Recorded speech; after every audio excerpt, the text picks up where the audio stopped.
হাজব্যান্ডের কষা মাংস বা গ্রেভি টাইপের বলতে পারো, চিকেন কষা। তো বাঙালি মানেই বুঝতে পারছো আলু দিয়ে হয়, তো আলু ছাড়া বাঙালিরা চলতে পারে না।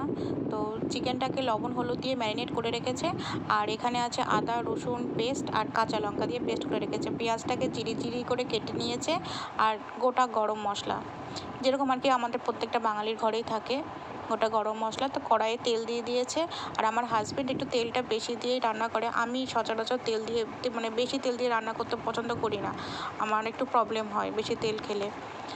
তা আমার বলে না, হয়তো প্রত্যেকেরই প্রবলেম হয়, বেশি তেল খাওয়া তো উচিত না। তো হাজব্যান্ডের তেলটা গরম হয়ে গেছে, তেলের মধ্যে আলুগুলো দিয়ে দিয়েছে, আলুগুলো ভাজা হয়ে গিয়েছে, তুলে নিয়েছে, দেখতেই পাচ্ছ। তো এবার তেলের মধ্যে গোটা যে গরম মশলাগুলো আছে সেইগুলো দিয়ে দেবে। তেলের মধ্যে গোটা গরম মশলাগুলো দিয়ে দিল। এবার হালকা একটু গলাতে একটু প্রবলেম হচ্ছিলো, হালকা একটু নাড়াচাড়া করে তারপরে পেঁয়াজ কুচিগুলো দিয়ে দেবে। যে পেঁয়াজগুলো জিরে জিরে করে কাটা ছিল সে পেঁয়াজগুলো এবার দিয়ে দেবে। তা হালকা পেঁয়াজটা ভাজা ভাজা হয়ে গেলে ওর মধ্যে একটু লবণ একটু হলুদ দিয়ে নাড়িয়ে তারপরে মশলাটা দিয়ে দেবে। তো দেখতে থাকো।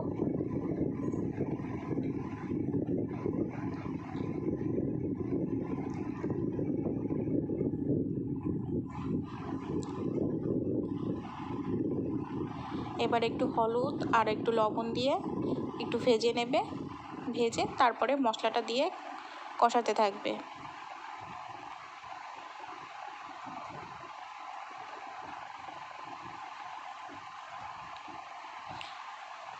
আদা রসুন কাঁচা লঙ্কা একসাথে পেস্ট করে রেখেছিল সেটা দিয়ে দিল, দিয়ে এবার কষাতে থাকবে যতক্ষণ না তেল না ছেড়ে আসে, ততক্ষণ কষাতে থাকবে।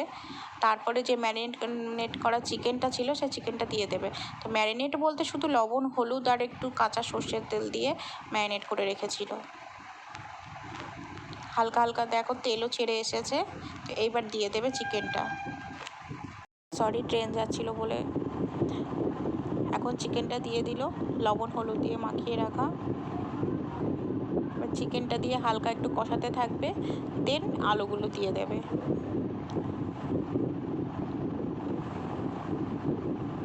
হালকা একটু কষবে, তারপর এই যে অনেকটা দেখো কষে কষে গিয়েছে, এবার যে ভেজে রাখা আলুগুলো সেগুলো দিয়ে দেবে। এবার টমেটো কুচিটা দিয়ে দিল, দেখতেই পেলে একটা মিডিয়াম সাইজের টমেটো দিয়ে দিল, খুব বড়ও না খুব ছোটও না। এবার ভেজে রাখা আলুগুলো এবার এর সাথে দিয়ে কষাতে থাকবে।